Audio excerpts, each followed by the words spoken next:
When I was talking to the founding members, with people who were responsible for making Jepson become one of the things they said was, it was difficult in some ways because the academic wheels grind so slowly.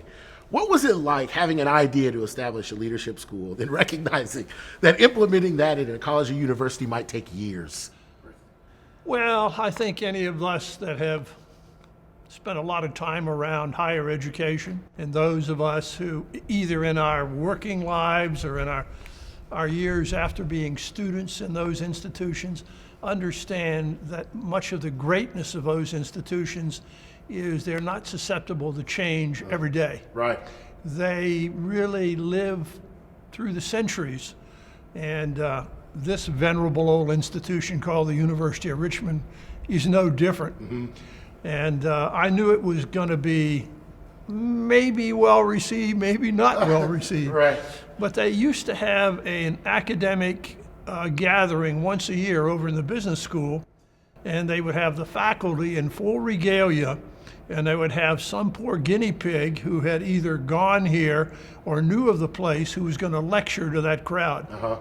And lecturing to a crowd of academics, maybe 200 or 300 of them in full regalia, was a little bit intimidating. So I figured, well, you've got to say something. You can't just stand up and go, dubba-dubba-dubba-doo.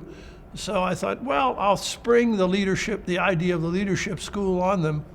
And I remember challenging the faculty to be different, to be better, mm-hmm. to be at the front of the pack. And I was shocked to see the reaction. It was, we will be at the front of the pack. We will take the challenge. What do you got up your sleeve? And what I had up my sleeve was the School of Leadership Studies. So we unfolded that in that convocation, and then the work began. And the work was less arduous than I thought, but I only saw the front of it. The back of it was the faculty and those here who were reviewing the idea and trying to digest the idea of teaching leadership when leadership in a form was only taught really at the academies. Right. And so I hung out a little incentive. And the incentive was, if you do it, I'll help pay for it, and it's not going to be cheap. So the incentive got the whole idea over some rough pebbles in the road many times. And it got us to the beginning. And I'm really pleased to say that my ideas and my hopes for the school were soon supplanted by professionals who took the dream and the idea to a new and higher level. So it's worked well both for the university. It's worked incredibly well given my ideas and how they have blossomed. And really importantly, it's worked well for the students who've gone there and made better both as individuals and as those who look at the world through academic eyes as well. So it's a win-win-win all around. You must have had a vision for what you thought a leadership school would look like. Well, I did have a vision. I was fortunate enough to be in student leadership roles when I was here, and I only attended 3.5 years because I transferred from a Brand X.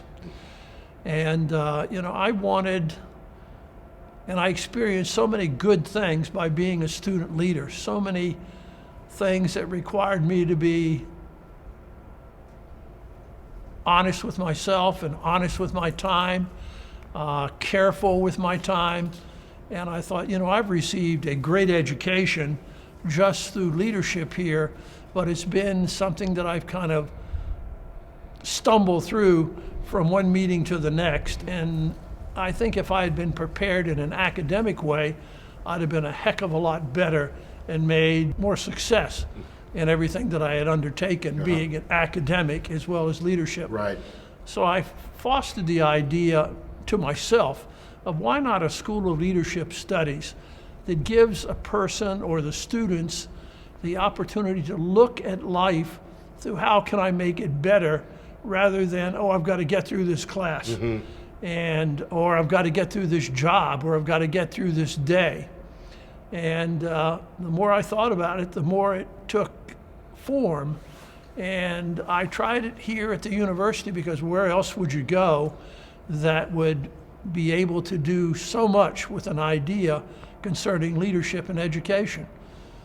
I was on the board of another school at the time who thought it was a great idea and really wanted to do it badly, but who doesn't love their alma mater? I mean, Right, that was what, it seems kind of obvious, I think, to anyone who loves their alma mater, but what brought you back home? You could have done this in a countless number of institutions. What was it about the University of Richmond that it might work here? well, I think when you're first accepted here, they put something in the letter of acceptance that you sniff, and it begins to change you. And then when you matriculate here for your first class, they bend you over and they give you a full shot of that stuff, and it stays with you for life. And to be a student here is to love the place. To be a student here, you learn that it's here because those who have come before you have supported it. It's here because it wants to make you a better person. So, I mean, to come to the University of Richmond is a love affair. It never leaves you. Most of the people that I've interviewed who were responsible for helping found the Jepson School and getting the inner workings off the ground have said pretty much the same thing, that, Mr. Jepson was integral to what the school became, but that you let people who knew how to get it done do what they needed to do. How important is delegation in getting something like this off the ground, recognizing that some people donate money and they want their hands in everything? And many of the people that I interviewed said Mr. Jepson was willing to delegate getting the school off the ground to people he knew would do it in a way that represented something that he envisioned. When you want to build a house, you better call a carpenter. Right. Because if you think you're going to do it yourself, you might get something built, but it's not going to be what you wanted, and it's not going to be all that it could be. And if your car stops running, you better find a good mechanic. I had been in business for some time, and in a successful business, you learn to delegate. And so I had that attribute and that experience from business that I brought to this idea. And to bring it to the university meant to me, I want you, with all of your wisdom gathered by all of your faculty and supporters through the years, to make this all that it can be. And I was thrilled to see that it was more than I thought it could be. It became something much bigger, much more important, and I think much more lasting in terms of its imprint on young lives who go over there and experience it, and will show that experience in all that they do for all of their lives. How much interaction have you had with the Jepson School over the years? Do you feel like you've been integral to its development as not only the person who was the brainchild of this, what back then was an experiment, but has now moved from an experiment to something very real? Oh, it's something very, something very real and something very copied. But I think, I've loved to have funded it and created it from an idea standpoint, and to see what the professionals have done with it is very satisfying. The trick is to let the professionals keep being professionals and keep your hands out of the pie, or you're going to mess it up. Right. And I don't want to mess it up. I just want to enjoy its development and the essence of what it is, an institution of education that changes lives. So I hope I'm wise enough to get as close enough as I can to enjoy it, but stay far enough away that the professionals don't feel they're hampered. It's always difficult to ask people. I've got to ask the proverbial legacy question. Oh, ask it. right. Like, I mean, what do you want the legacy, not only of the Jepson School to be, but your involvement in the Jepson School? Oh, I've said earlier, I want to change lives for the positive. There's growth in all of us. There's an ability to be more than we are in all of us. And our mission at that school is to, in some important way, make a change in young people's lives so that when they leave here, they view life a little bit differently. They view it through the lens of people that know they have talent to make things better. They have talent to help people in their lives reach their goals. And if we can do that on a continuing basis, 100 students a year, pretty soon we'll have made a big dent in a lot of people's lives all over the world.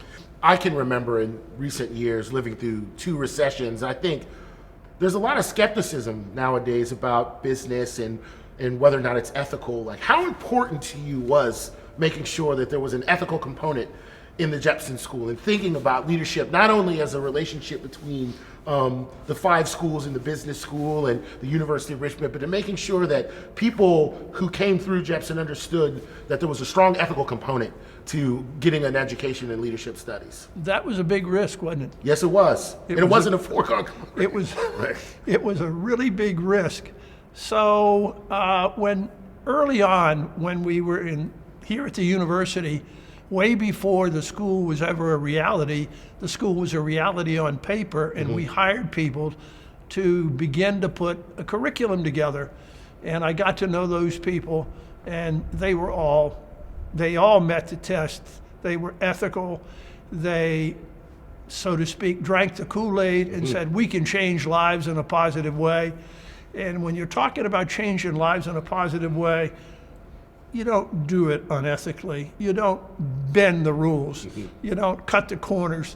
You want these young people to have the best education they can get, and the best education they can get and how to help others lead their lives and change institutions. So ethics is a foregone conclusion. If you think about, is this ethical, it's a bad idea to begin with. Right. So we've never had that problem that I'm aware of. If we have, it's well hidden, thank goodness. Right. I think about some of the names of people who were originally affiliated.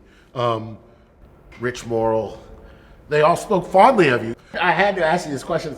How did you get the Norman Schwarzkopf? I mean, I was a junior in high school, by the way, during... well, you're just a young pup. During Operation Desert Storm, and I remember hearing that Norman Schwarzkopf gave the inaugural address for the Jepson School. Was there a personal relationship between? Oh, sure. Right. Sure. Norm I met the day that he officially left the Army.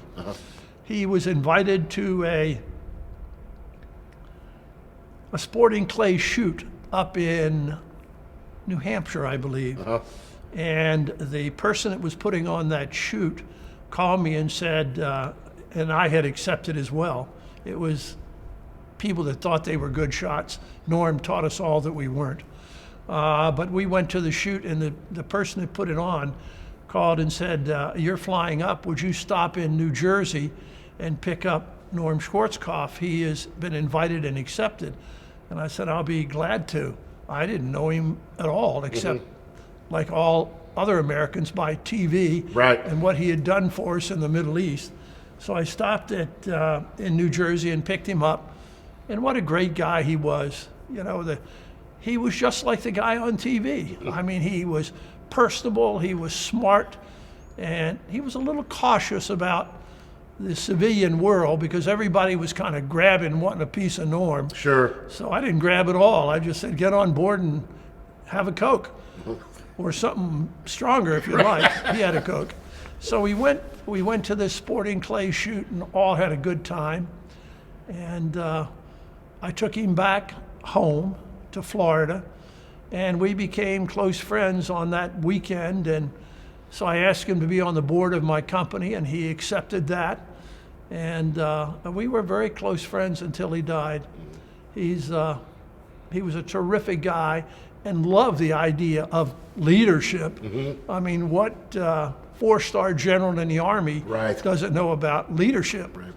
And so I told him about the School of Leadership and asked him if he'd be the inaugural speaker.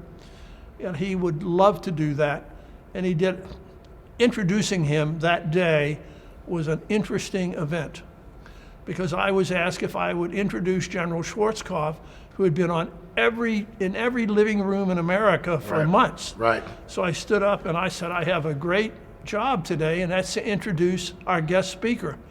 The crowd started applauding and stood up for 20 minutes. And I said, well, I've done my job. I'll just sit down.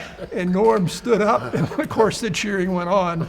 But America was very grateful to him for what he had done in the Middle East and how he did it. And I think his affiliation with the school lasted until his death. You know, there are several what we call founding members, professors.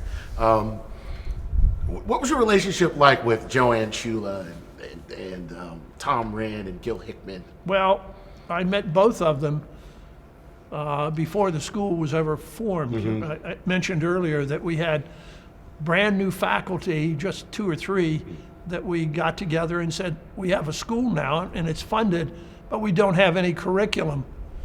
The eyes rolled like, oh, no curriculum, huh? I said, would you rather have somebody else's curriculum or create your own? Mm-hmm. And of course, the answer was affirmative. We'll create our own. So I watched them sit and write the curriculum for the first text at the School of Leadership.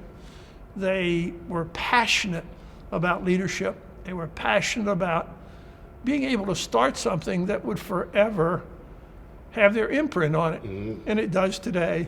So it was fun to watch them. And I remember coming to the first meeting to meet the new faculty who were really had no classes to teach because they had no books. Right. So they wrote the books, and those 3, it was 3 of them, got together. It presented me with a mug that had emblazoned on it the Jepson School of Leadership. I still have that mug. It's a reminder of the beginning, which was, so this is how you start a college. Where does it rank? I mean, in a long, illustrious career of accomplishments, where does the creation and maintenance of the Jepson School rank on your list of accomplishments? Well, that's an interesting question, and the answer will be interesting.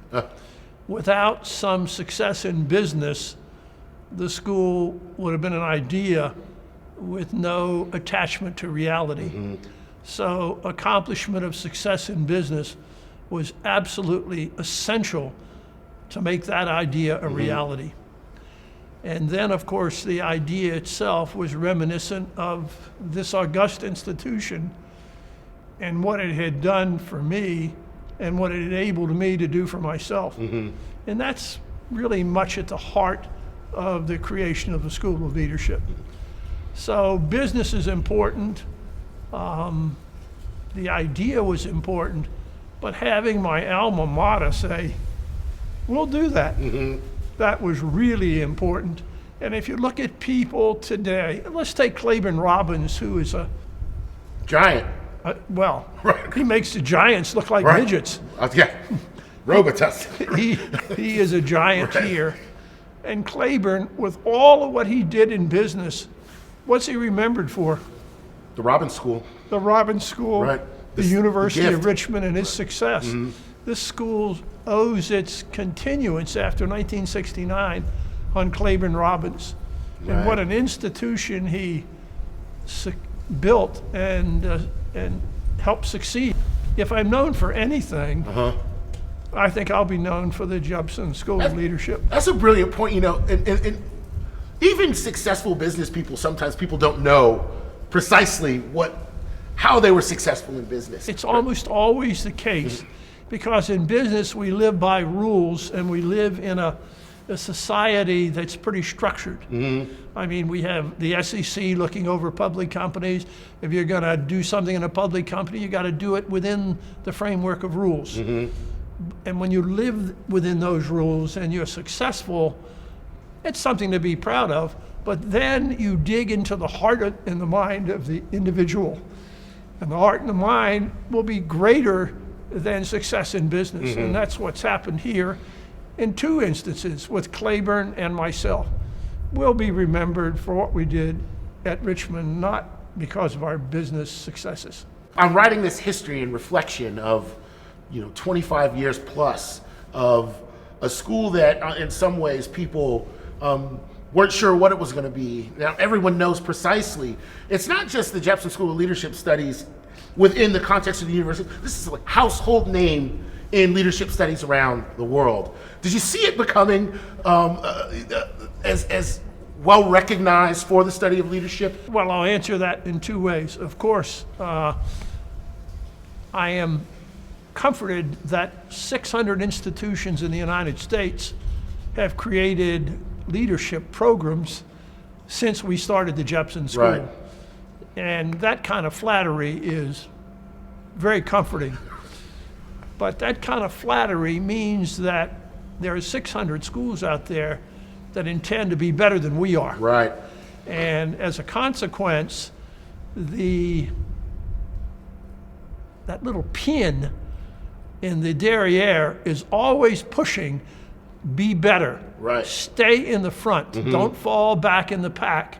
Make this institution, the School of Leadership in Richmond, better than it is today, as good as it is. Right. Keep running harder, because there's more to do out there, and there are dreams to make real. Right. So, and I think the faculty and the administration, both here at the university and the school, exemplify that. They feel that.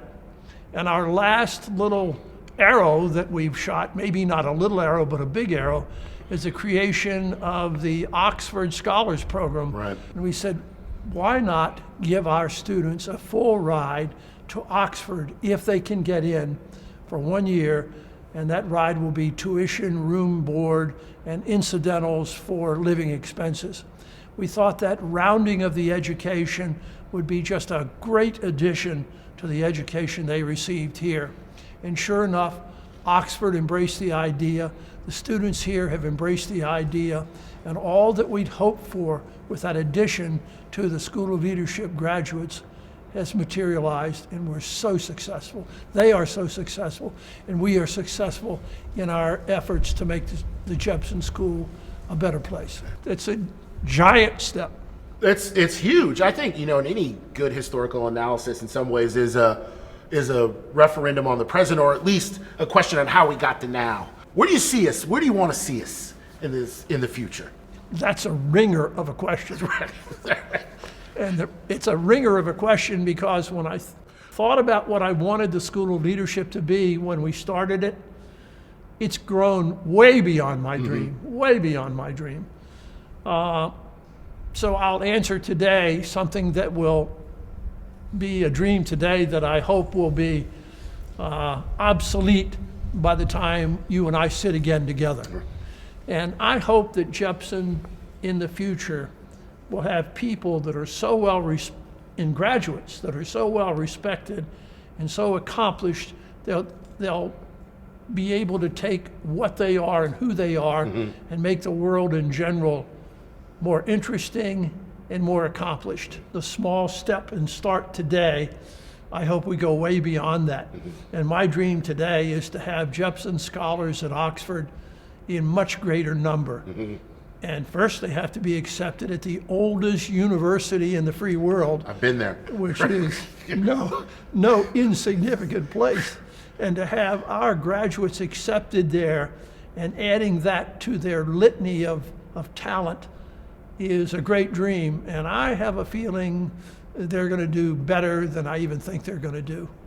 But that's the dream today. But of course, then there's a bucket over here that I have to rummage around in and come up with another dream that will add to the polish that this place puts on people that come here and leave here. Right.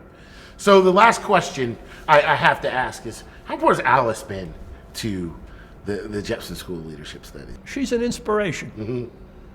I would say in one word, she's an inspiration. Everything that we have done, we have talked about together and done together. And the things that she aspires to do, I beat the drum for her and hold her up as an example of how to live your life and make others around you better.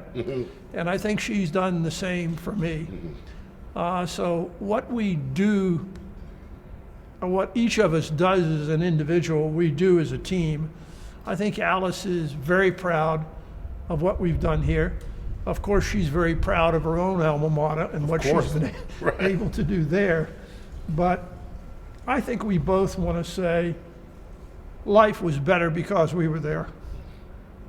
And when you've been married as long as I have, you know, you get to know your partner pretty well. It's really not a partnership anymore. It's almost a melding into one. So, you know, what I am is because of Alice, and what Alice is probably because of Alice.